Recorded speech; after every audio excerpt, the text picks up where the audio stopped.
The Gallows by John Greenleaf Whittier.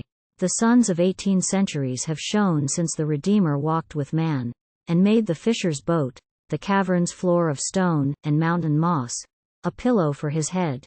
And he, who wandered with the peasant Jew, and broke with publicans the bread of shame, and drank with blessings, in his Father's name, the water which Samaria's outcast drew, hath now his temples upon every shore, altar and shrine and priest, and incense dim evermore rising, with low prayer and hymn, from lips which press the temple's marble floor, or kiss the gilded sign of the dread cross he bore.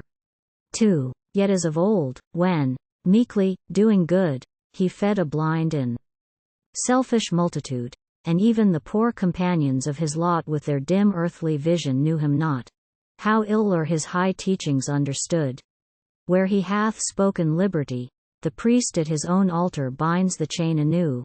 Where he hath bidden to life's equal feast, the starving many wait upon the few.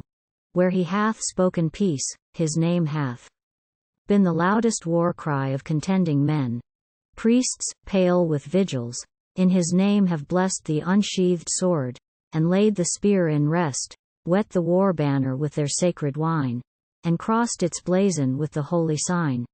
Yea, in his name who bade the erring live, and daily taught his lesson, to forgive, twisted the cord and edged the murderous steel, and, with his words of mercy on their lips, hung gloating o'er the pincer's burning grips, and the grim horror of the straining wheel, fed the slow flame which gnawed the victim's limb, who saw before his searing eyeballs swim the image of their Christ in cruel zeal, through the black torment smoke, held mockingly to him.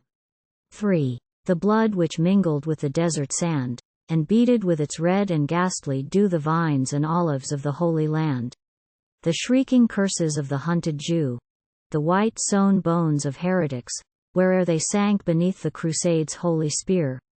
Goa's dark dungeons, Malta's sea-washed cell, where with the hymns the ghostly fathers sung mingled. The groans by subtle torture wrung, heaven's anthem blending with the shriek of hell.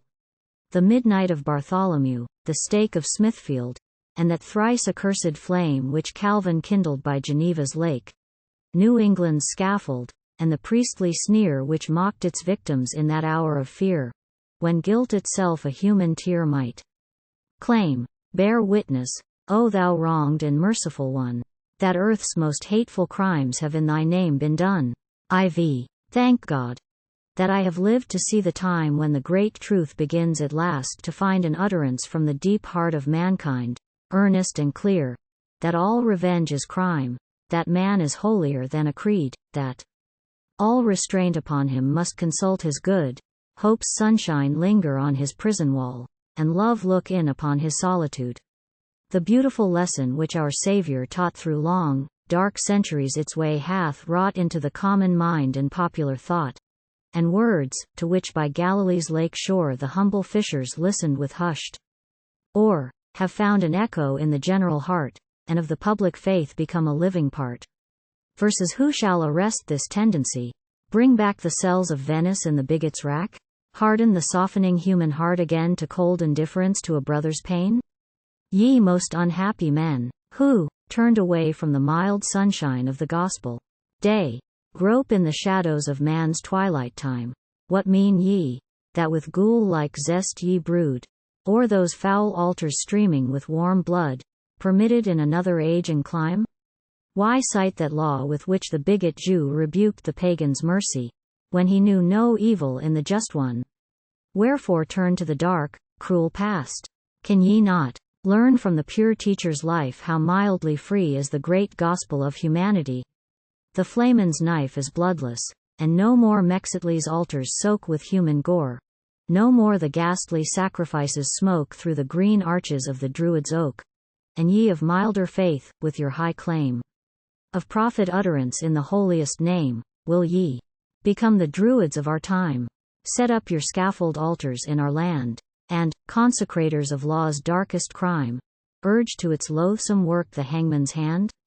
Beware, lest human nature, roused at last, from its peeled shoulder your encumbrance cast, and, sick to loathing of your cry for blood, rank ye with those who led their victims round the Celts' red altar and the Indians' mound, abhorred of earth and heaven, a pagan brotherhood.